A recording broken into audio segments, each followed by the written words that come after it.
नमस्कार। India debate में आप सबका स्वागत है। मैं हूं आशुतोष पाठक। आज थोड़ा सा मामला हटके है और आपको जिस तरफ मैं ले जा रहा हूं उसे सुनकर, जानकर, समझकर बहुत खुशी होगी और हमें पूरी उम्मीद है कि हमारे क्यूवाइब के दर्शक आज के इस वीडियो को शेयर भी करेंगे। और ये व्यक्ति की बात नहीं है, न ही किसी संस्था की है। ये एक ऐसे विचार की है जिस पर बातचीत होनी बहुत जरूरी है।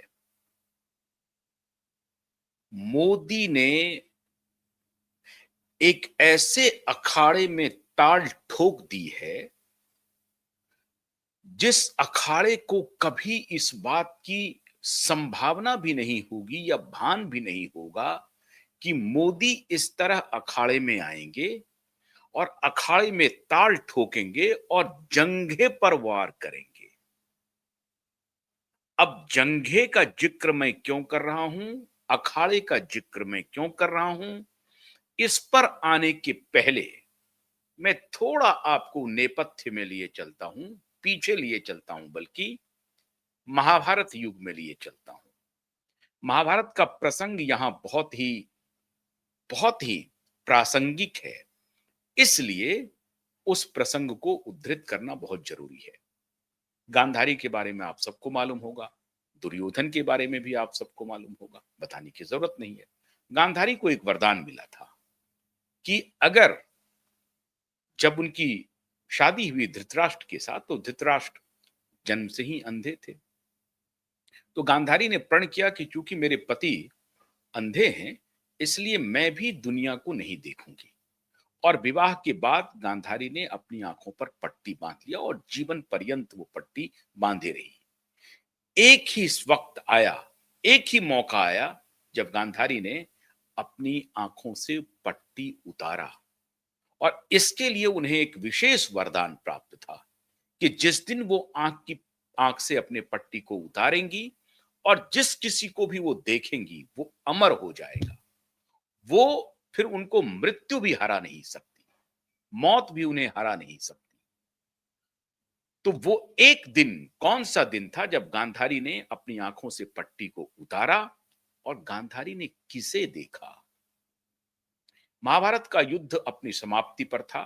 कौरव के एकमात्र आखिरी जिनकी वजह से पूरा महाभारत हुआ, दुर्योधन, युवराज दुर्योधन जिंदा बचे थे और युवराज दुर्योधन को दूसरे दिन युद्ध में जाना था। गांधारी 99 पुत्रों की बलि चढ़ा चुकी थी। गांधारी पुत्र मोह में थी और गांधारी को लग रहा था कि चूंकि दुर्योधन और उनके कौरवों ने अन्याय का, अनाचार का साथ दिया है, तो यह हश्र होना ही है। माता थी, वो जानती थी कि कौरव गलत कर रहे हैं। इवन उनके जो पति थे धृतराष्ट्र, वो भी गलत कर रहे हैं। लेकिन गांधारी चाह करके भी महाभारत के युद्ध को रोक नहीं सकी। फिर भी गांधारी तो मां थी। मां का हृदय अपने पुत्रों के लिए विचलित हो रहा था। 99 पुत्रों को खोने के बाद आखिरी पुत्र बचा था दुर्योधन। वो नहीं चाहती थी कि दुर्योधन भी काल के गाल में समा जाए। उन्होंने दुर्योधन से विनती की कि पुत्र, मेरे पास एक ऐसी शक्ति है जिस शक्ति से मैं तुम्हें अमरत्व प्रदान कर सकती हूं। पहले तो दुर्योधन ने गांधारी का विरोध किया कि क्या आप ये कैसी बात कर रहे हैं, इन ढोंग में मैं यकीन नहीं करता हूं, क्योंकि दुर्योधन तो सिर्फ अहंकार ही अहंकार था। और उनको अब भी उनको आशा थी कि वो महाभारत के युद्ध में जब अकेला भी बचा हुआ है, तब भी वो पांडवों को धूल चटा देगा। और उनको लग रहा था कि दुर्योधन गदा के बहुत बड़े माहिर योद्धा थे। गदा युद्ध में दुर्योधन की कोई सानी नहीं थी। तो उनको लग रहा था कि गदा युद्ध में उनके खिलाफ जो युद्ध लड़ेगा वो भीम लड़ेगा पांडव की तरफ से, और भीम को पराजित करेगा और उसके बाद तो फिर सबको वो पराजित कर देगा। लेकिन मन में शंका तो थी ही दुर्योधन को। तो थोड़ी थोड़ी शंका ये भी थी कि अगर मेरी मृत्यु हो जाती है तो ये युद्ध समाप्त हो जाएगा और फिर पांडवों की जीत हो जाएगी। दुर्योधन को गांधारी मनाती रही। आखिरकार दुर्योधन मान गए। जब दुर्योधन ने कहा कि ठीक है, आप जो कहेंगी वैसा ही मैं करूंगा, गांधारी ने कहा कि पुत्र, मैं तुम्हें एक प्रकार से अमृत प्रदान कर सकती हूं। अगर तुम मेरे सामने बिना किसी वस्त्र के संपूर्ण नंगे होकर के मेरे सामने खड़े हो जाओ, तो मैं जब आंख से पट्टी निकालूंगी, उसके बाद जब मैं तुम्हें देखूंगी तो मेरे आंख से अब एक अद्भुत रे निकलेगी, एक किरण निकलेगी जो तुम्हें वज्र बना देगा, और फिर तुम्हारे ऊपर भीम के गदे का कोई असर नहीं होगा, किसी बाण का कोई असर नहीं होगा, और इस प्रकार से तुम अमर हो जाओगे। मतलब एक प्रकार से बुलेट प्रूफ तुम्हारी बॉडी हो जाएगी।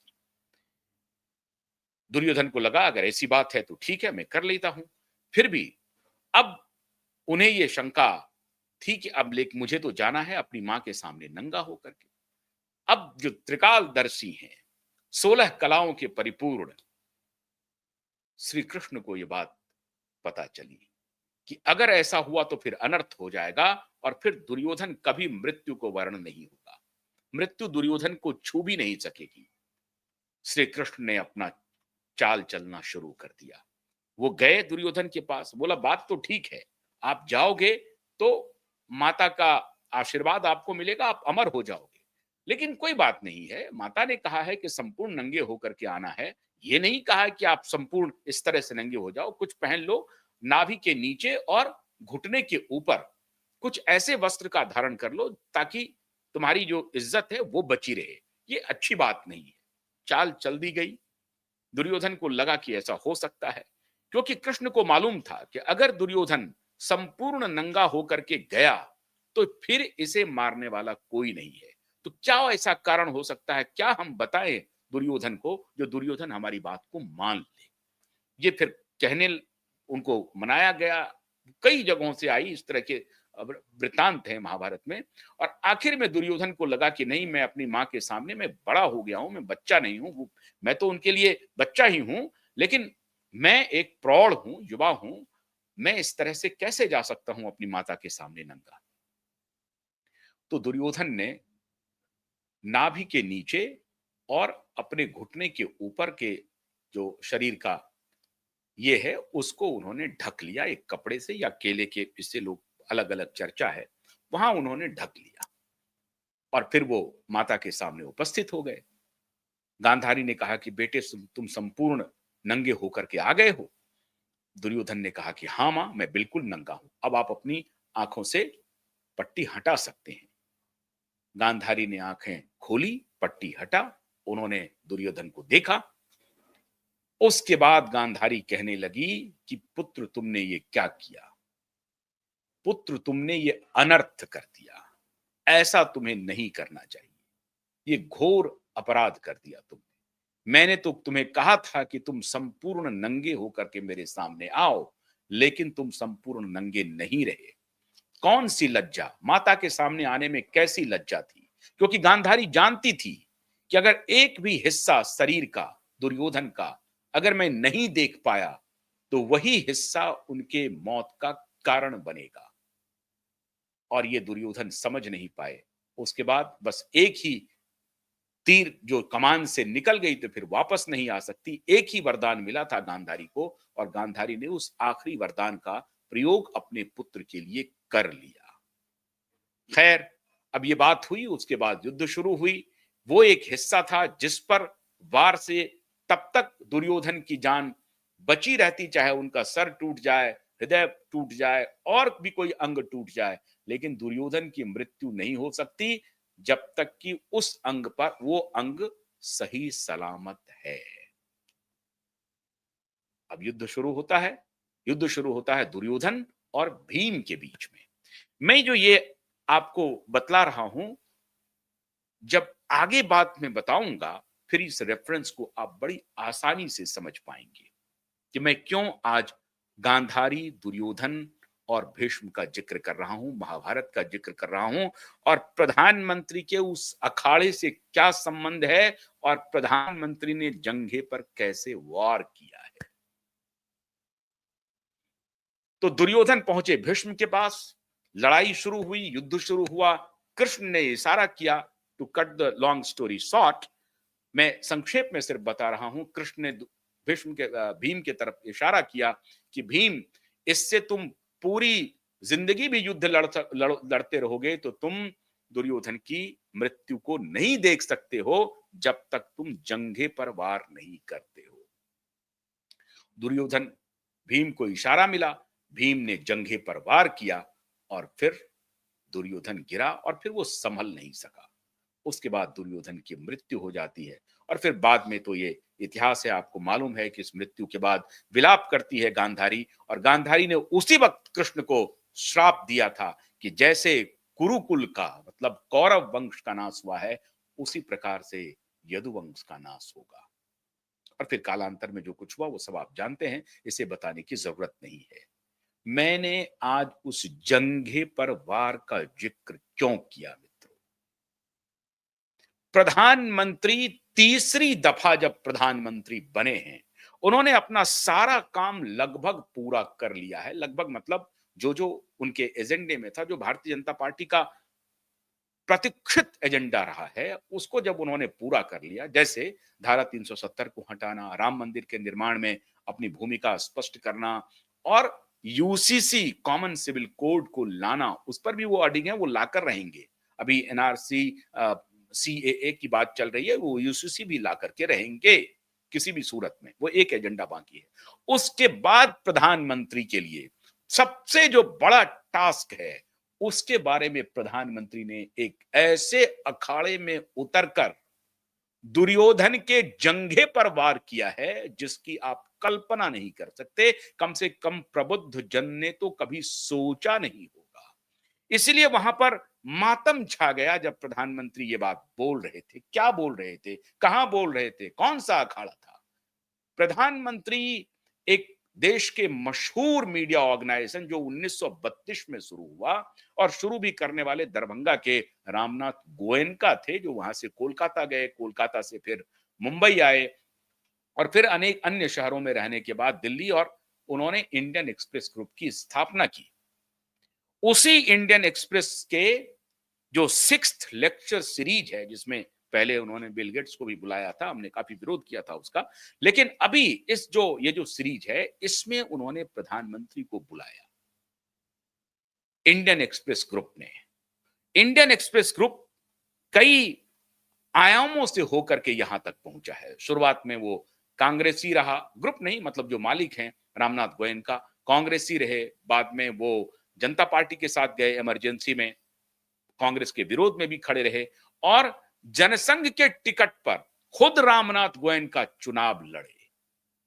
तो बहुत ही मल्टी डायमेंशनल पर्सनैलिटी थी रामनाथ गोयनका की। लेकिन एक जो पर्सनैलिटी थी कि हमेशा सरकारों की गड़बड़ियों को उजागर करते रहना और प्रतिबद्धता के साथ उजागर करते रहना, ये उनकी मौलिकता थी पत्रकारिता की। और इसीलिए इंडियन एक्सप्रेस ग्रुप बहुत ही प्रतिष्ठित ग्रुप के रूप में इमर्ज भी किया। लेकिन हाल के दिनों में और कालांतर में कम्युनिस्टों की छाप इस ऑर्गेनाइजेशन पर इस कदर पड़ी कि उन्होंने कई सीमाएं भी लांघी।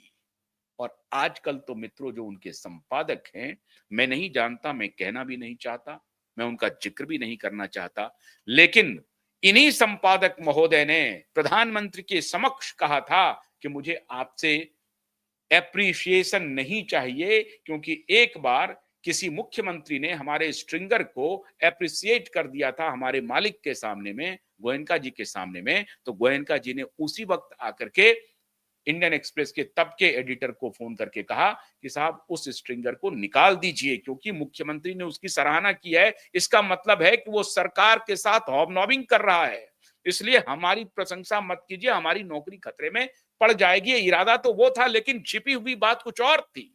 छिपी हुई बात यह थी कि वो एक जो लेफ्ट लीनियंट आइडियोलॉजी है, उसको वो बड़ी शिद्दत से मानते हैं। और बहुत सारे लोग उस ग्रुप को आज भी, इंडियन एक्सप्रेस को यह मानता है कि उनको लेफ्टिस्टों को खाद पानी देने का काम यह ग्रुप करता है। वैसे तो बहुत सारे ग्रुप हैं जो सामने से आपको दिखते हैं कि नहीं वो मीडिया का स्वरूप है, लेकिन लेफ्टिस्टों को, वामपंथियों को वो खाद पानी देने का काम करते हैं। ऐसे और लेफ्टिस्टों ने, जिनका एक सबसे बड़ा और बीभत्स एजेंडा रहा आरएसएस को हिंदूवादी सनातनी संगठनों को दोयम दर्जे का दिखाना, उसके खिलाफ विशियस कैंपेन करना, ये कम्युनिस्टों का एजेंडा रहा। आज मैं कम्युनिस्टों पर भी बात करूंगा। मैंने क्यों कहा कि प्रधानमंत्री ने जंघे पर वार किया है। प्रधानमंत्री ने इस लेक्चर में, रामनाथ गोयनका लेक्चर में कहा कि कांग्रेस पार्टी में मुस्लिम लीगी वामपंथियों का गठजोड़ कांग्रेस पार्टी को नेस्त नाबूद कर रहा है और कांग्रेस पार्टी देश विरोधी गतिविधियों में शामिल हो गया है। उस जगह बोल रहे थे मोदी, जिसके ठीक सामने में शशि थरूर भी बैठे थे, गुलाम नबी आजाद बैठे थे, और उस स्टेज पर बोल रहे थे जिस स्टेज पर बहुत सारे पत्रकार जो हैं बड़े असहज थे, क्योंकि रामनाथ गोयनका अवार्ड आपके पहले तक तो माननीय बहुत सारे स्क्रीन ब्लैक करने वाले पत्रकारों को भी मिला है, रामनाथ गोयनका अवार्ड, और ये इसको ले लेकर के प्रचारित करते थे कि देखिए हमको तो पत्रकारिता का इतना बड़ा अवार्ड मिल गया, रामनाथ गोयनका अवार्ड। उन्होंने क्या किया भगवान जाने, लेकिन स्क्रीन ब्लैक करने वाले इसको लेकर के पीटते थे। आज उसी मंच पर देश के प्रधानमंत्री ने दो बातें कही, मुस्लिम लीगी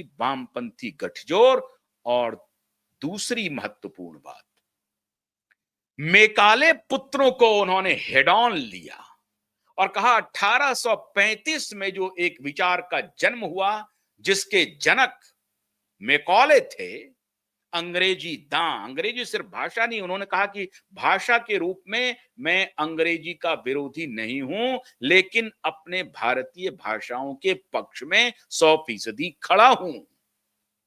यह उन्होंने कहा, अंग्रेजी भाषा नहीं, भाषा के साथ साथ जो एक विचार है सुपीरियोरिटी का, कि ये जो हम सुपर हैं, आप इंपीरियर हैं, इस विचार पर जो प्रधानमंत्री ने पहली बार हमला किया है मित्रों, ये प्रशंसनीय ही नहीं है, अतुलनीय है, और इसकी जितनी प्रशंसा की जाए ये बहुत कम है। क्यों मैं कह रहा हूं, ये उसी दुर्योधन की तरह है जिसकी जंघा पर वार करना बहुत जरूरी है। इसलिए मैंने कहा कि प्रधानमंत्री कल भीम की भूमिका में थे और कौरवों के युद्ध में फाइनल वॉर दुर्योधन के जंघे पर कर रहे थे।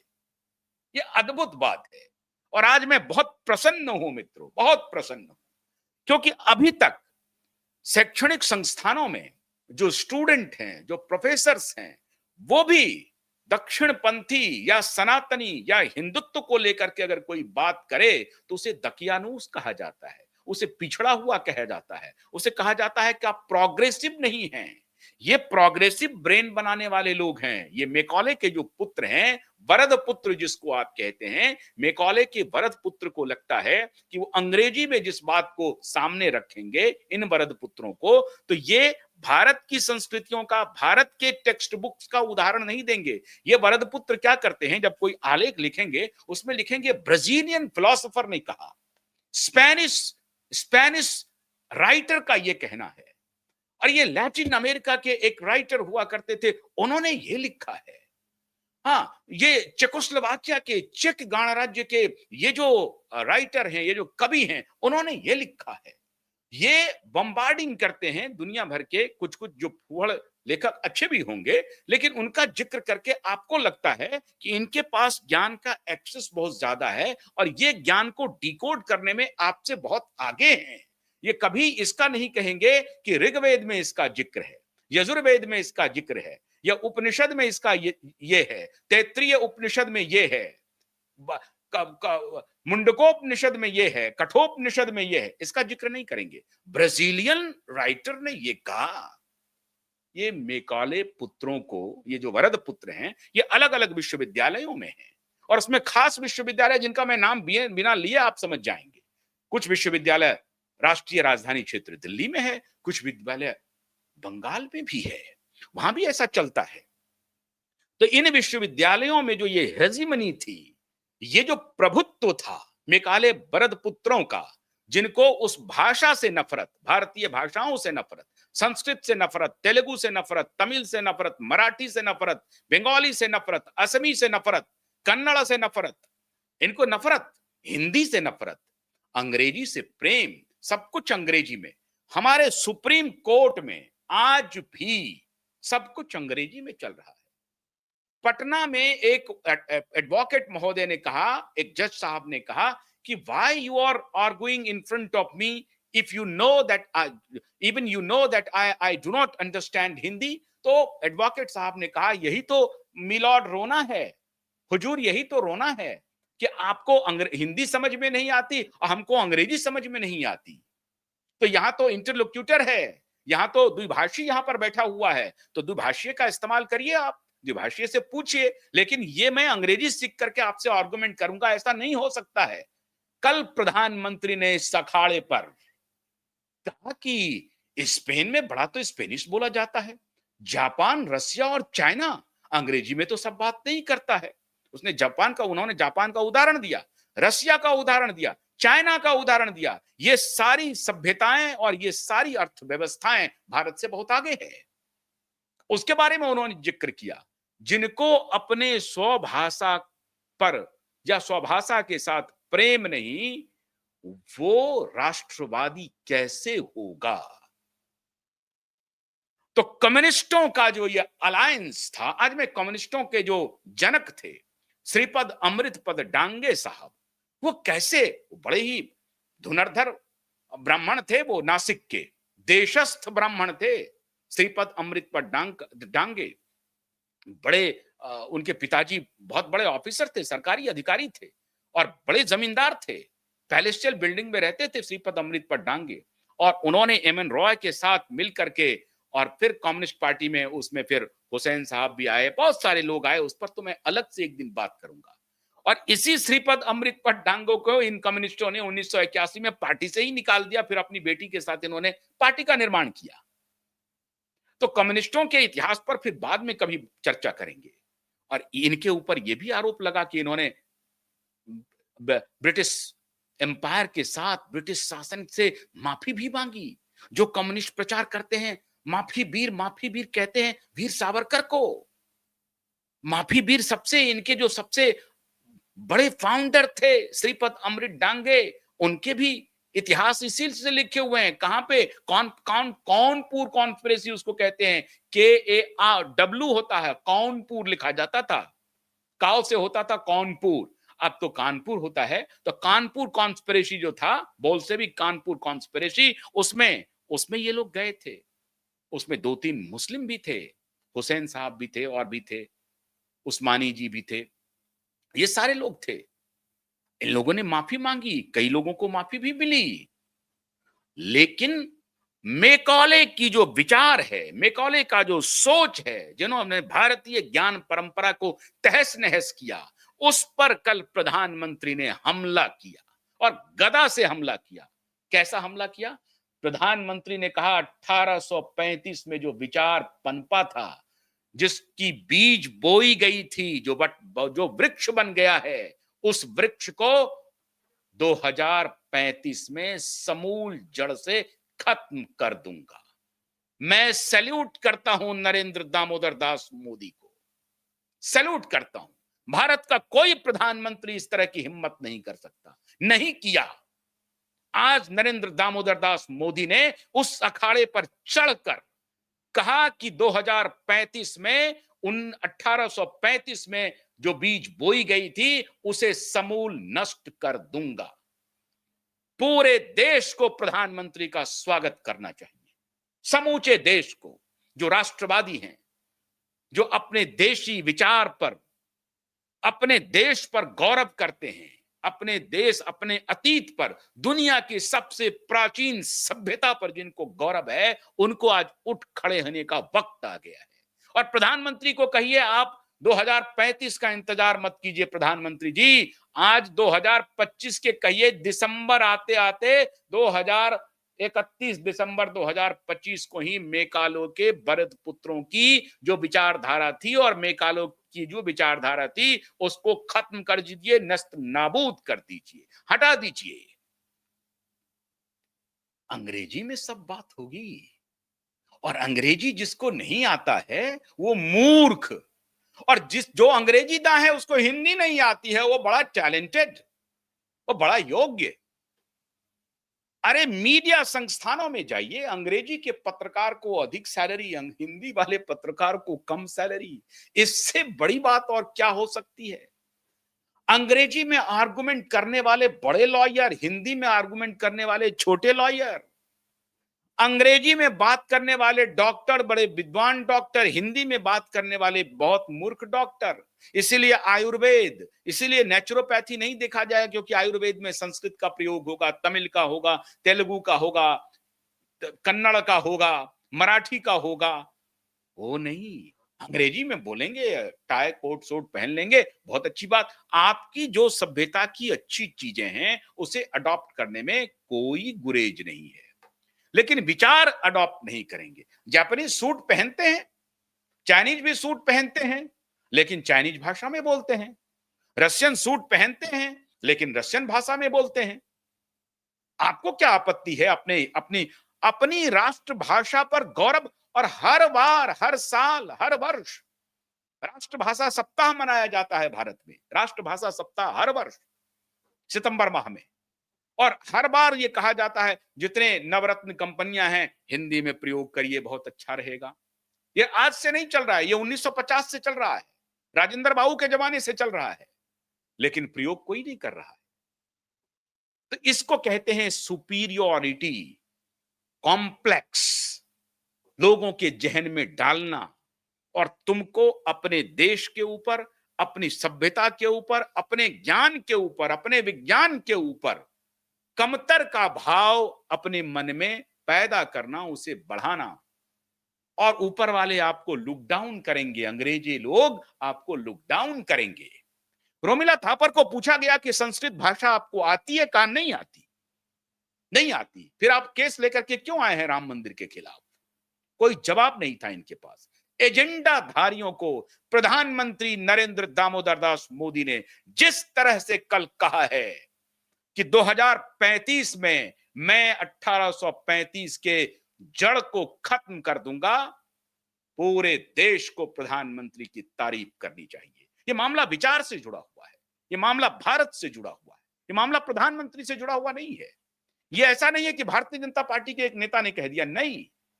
यह सबसे बड़ी बात है कि देश के प्रधानमंत्री ने सार्वजनिक मंचों से यह कहा कि मेकाले के विचार अब इस देश में नहीं चलेंगे। मेकाले का विचार क्या है? मेकाले का विचार है भारतीयों को अपने सब कुछ के बारे में कमतर का एहसास कराना।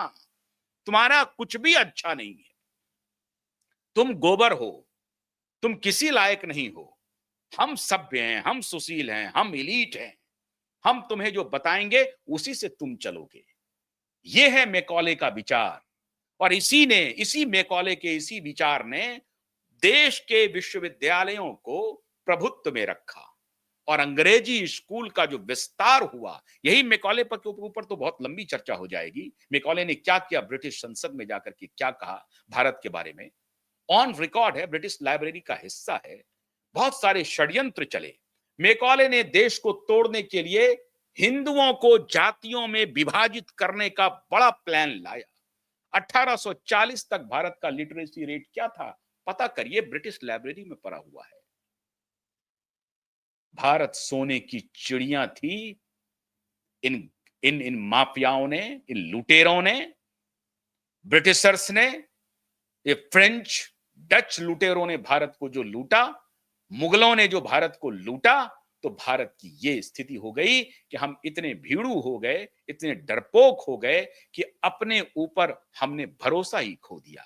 कल प्रधानमंत्री नरेंद्र मोदी ने भारत के पुरुषार्थ को उनके अखाड़े से ललकारा है, उनके अखाड़े में घुसकर उनके जंघे पर वार किया है कि अभी कमतर देखने की बात। हम एडिटर इन चीफ हैं, 5 किताब लिख दिए, अंग्रेजी जानते हैं, बड़े विद्वान हैं आप, उसके बाद जो भी लिख दीजिए कूड़ा कट कर, मारे बारे आप तो बड़े विद्वान हैं क्योंकि अंग्रेजी में लिख रहे हैं साहब। आपका विचार तो अद्वितीय है, इसकी तुलना नहीं हो सकती कहीं पर। मित्रों, मैंने इसीलिए आज गांधारी, दुर्योधन और भीम का उदाहरण आपके सामने पेश किया है।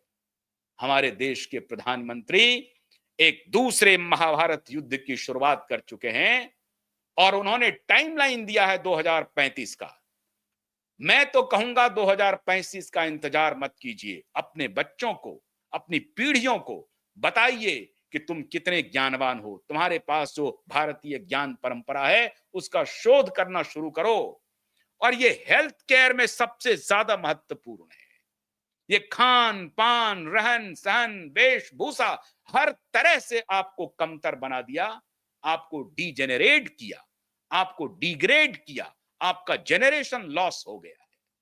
इसलिए प्रधानमंत्री ने जो बात कही है कि 2035 तक हम इस डीजेनरेशन करने वाले विचार को, डिग्रेड करने वाले विचार को, लुक डाउन करने वाले विचार को समूल नष्ट कर देंगे, तो मैं आप सबसे आह्वान कर रहा हूं कि प्रधानमंत्री के साथ खड़े हो जाइए। डिफरेंसेस अपार्ट, ये सबके लिए मैं कह रहा हूं, सारी पार्टियों के लिए कह रहा हूं, सब लोगों के लिए कह रहा हूं, सब जमात के लिए कह रहा हूं, हिंदू मुसलमान क्रिश्चियन सबके लिए कह रहा हूं, और सनातनियों के लिए तो मैं खास तौर से कह रहा हूं।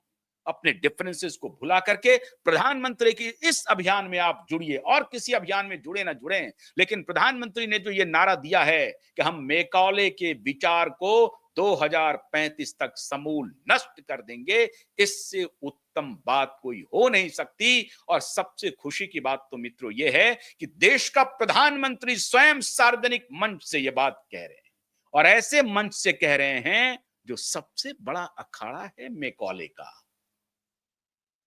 इसलिए मैंने कहा कि उस अखाड़े में घुस करके प्रधानमंत्री ने दुर्योधन के जंघे पर वार कर दिया है। इसलिए मैंने गांधारी, दुर्योधन और भीम का जिक्र किया। आज प्रधानमंत्री भीम की भूमिका में हैं और दुर्योधन की भूमिका में ये मैकॉले और उनके वरद पुत्र हैं। ये उनका अखाड़ा था और उसी अखाड़े में उतर करके इन्होंने जंघे पर वार किया है। हमें उम्मीद है कि आप हमारे इस विचार से सहमत होंगे और इसे जन जन तक पहुंचाएंगे। अच्छा लगे तो वीडियो को शेयर कीजिए। जिन्होंने चैनल सब्सक्राइब नहीं किया है वो सब्सक्राइब कीजिए। चैनल के साथ खड़े रहिए। आपका एक एक सहयोग, आपका हर सहयोग, लाइक शेयर, हर प्रकार का सहयोग एक ऐसे विचार को आगे बढ़ाएगा जो भारत को पुरुषार्थी, भारत को स्वाभिमानी और भारत को समृद्ध बनाएगा। बहुत बहुत शुक्रिया। नमस्कार।